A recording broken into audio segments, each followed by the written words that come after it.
While T'Challa of Marvel's main continuity, Earth 616, might be the most iconic version of the hero, he isn't the only one to have held the mantle, and he certainly isn't the only powerful version of the character to exist throughout the massive Marvel multiverse.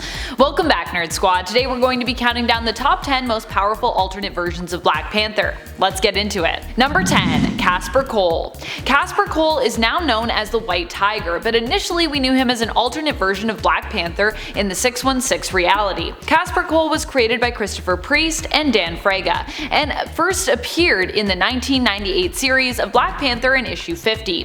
Kevin Kasper Cole was a police officer who was itching to get a promotion and decided to start wearing a Black Panther suit he'd come across while working the beat in hopes that it would give him the edge that he needed to win said promotion.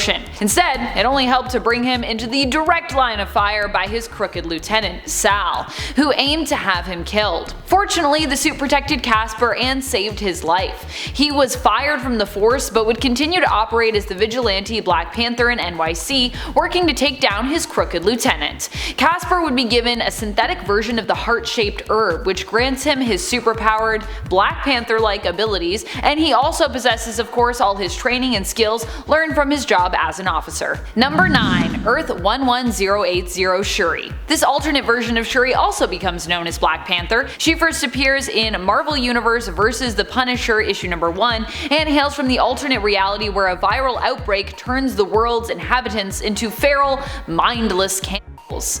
Sort of mindless. Kinda like zombies, but not zombies, because we already have an alternate Earth for that in Marvel, Earth Z, or Earth Z if you will.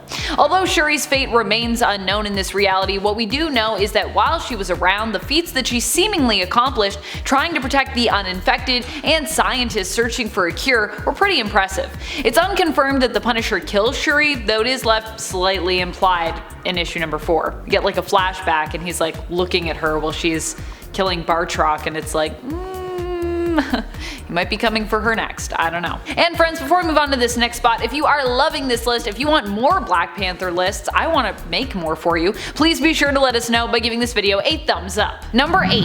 Ultimate Black Panther. Ultimate Black Panther kind of got a weird story in comparison to the main continuity version, but this was a world where we were trying to push the envelope and try new things. So I guess this is what happened. And they definitely did that with T'Challa. Well, T'Challa is a king who is known for both his strength and his wisdom, often using his words and speeches to help his people, and currently the Avengers diplomatically in the main continuity. In the reality of Earth 1610, T'Challa instead lost the ability to speak when he fought a panther in order to prove himself, and ended up having his vocal cords badly damaged and pretty much ripped out. His father made a deal with Weapon X in the US to fix his son after he was severely injured in that panther fight. They fixed him up and also gave him new abilities, including an improved healing factor and adamantium claws, but he would not regain his ability to speak. He would also receive training from Captain America. However, T'Challa would also kind of become a prisoner in the US when Fury claimed that because they had fixed him, they got to keep him and basically use him as their hero. I don't think that's how that works, but I guess if Nick Fury's saying he can do it, it's gonna happen, so yeah. Do not mess with Ultimate Universe Nick Fury. Number 7. T'Chaka. T'Chaka is the father of T'Challa and was Black Panther before him. While he might not be quite as much of a genius as his son T'Challa or his daughter Shuri, T'Chaka still has a brilliant mind when it comes to tactics, diplomacy, and leadership.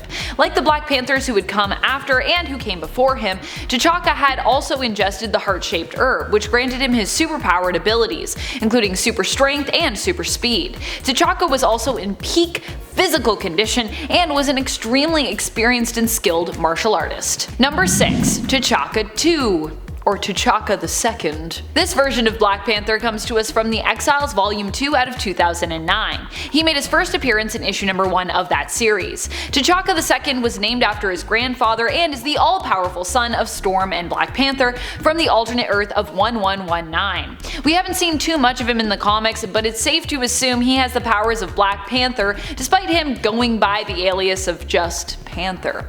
And he's likely an all-around formidable fighter and leader, being the son of two very powerful heroes. He also packs a mean Wakandan nerve pinch. Gotta love that. T'Chaka II was created by Jeff Parker and Salvador Espin. Number 5. Queen Shuri. Shuri would go on to become the Queen and the Black Panther after T'Challa slipped into a coma in the main reality of Earth 616. Shuri has always wanted to become a fierce warrior ever since she was a child, and she is prepared to take on that role. Not only did she prove to be a great warrior, but she was a strong leader who refused to lay down arms in the war against Atlantis, just as her brother had before her. Shuri not only has the power of the heart-shaped herb, but her soul would travel to the T'Challa, and there she would receive extra training, and when she returned to her body, have extra abilities and powers as a result. So not only does Shuri have all the skills she developed herself growing up, but she also now can turn into a bird or birds, possesses a rock form, and can travel to the T'Challa plane and even reanimate the dead. So pretty powerful. Number 4. Ngozi. Ngozi comes to us from the alternate reality where after getting in the midst of a superpowered fight, she ends up becoming imbued with the powers of Venom and of Black Panther. She was originally a Nigerian track star who was left unable to walk after a severe bus accident. When Venom was fleeing from Rhino and then went on to kill Black Panther, the symbiote ended up finding her and bonding to Ngozi. Brave Ngozi was able to convince the symbiote to help her in defeating Rhino, and the Dora Milaje were so impressed by this show of strength and bravery that she was appointed as the new Black Panther. Number 3. MCU T'Challa. T'Challa in the cinematic universe was an extremely skilled warrior, but also should be well known for his perseverance in the face of insurmountable odds and his sense of honor. These are the main things that I think made him so strong and made him stand out as a ruler. But also, that impact suit though. The suit of course was a gift from Shuri in the MCU, so in a way it also just goes to show how strong the whole Black Panther family unit is there. While they don't touch on it as much in the MCU, it's also believed that T'Challa still has the genius level intellect that he is well known for in the comics, and that he is a master strategist and tactician, which would make sense considering he's likely been trained since birth for his role as ruler and as Black Panther. Number 2. Ghost Panther. This alternate version of Black Panther comes to us from the Warp World reality. As with all the creations on Warp World, he is a combination of two souls, two characters, Ghost Rider and Black Panther. Warp World was created when Gamora used the power of the Infinity Stones to fold the universe in half, merging together everything within it, so we got these sweet combination characters. I love it. T'Challa here possesses the powers of both of these heroes. He was a Wakandan prince who was exiled for his arrogance, and ended up becoming a motorcycle stuntman, taking up the show name Johnny Blaze. When an accident left him close to death, he was made an offer by Zarathos, great power in exchange for becoming her servant. T'Challa refused, but would later accept Zarathos' offer under different circumstances after learning his father had been murdered. Number 1. Killmonger. While T'Challa is an amazing ruler, has a brilliant mind, and is an impressive, unstoppable fighting force, Eric Killmonger from the comics has received a lot of power-ups over the last few years that would probably put him above MCU T'Challa, I would say. Eric has ingested the heart-shaped herb and lived to tell the tale despite not being of the Royal Panther tribe bloodline and basically being put into a coma because of that. He's also gone to outer space, ruled the intergalactic empire of Wakanda as Emperor Killmonger, been resurrected, and been given even more strength, and also has bonded with a symbiote of Clintar. He is the definition of an overpowered villain. Who is your favorite version of Black Panther? Is it our main continuity version, Avenger and King T'Challa? Which Black Panther do you think is the most powerful? Let us know in the comments below. And speaking of comments, it's time to turn to some comments from one of our latest videos, Top 10 Villains That Batman Respects Part 2. Sunstar comments, Katana should get her own list. She could also make an appearance on a previous list suggestion of mine, Top 10 Best Comic Sword Masters.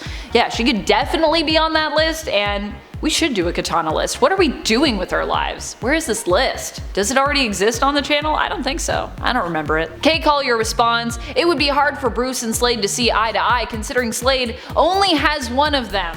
Well, I mean, they can still see eye to eye, they just can't see eyes to eyes, I think, in that scenario. Vaughn Turner shares, Batman is my favorite superhero ever. I also love Batman.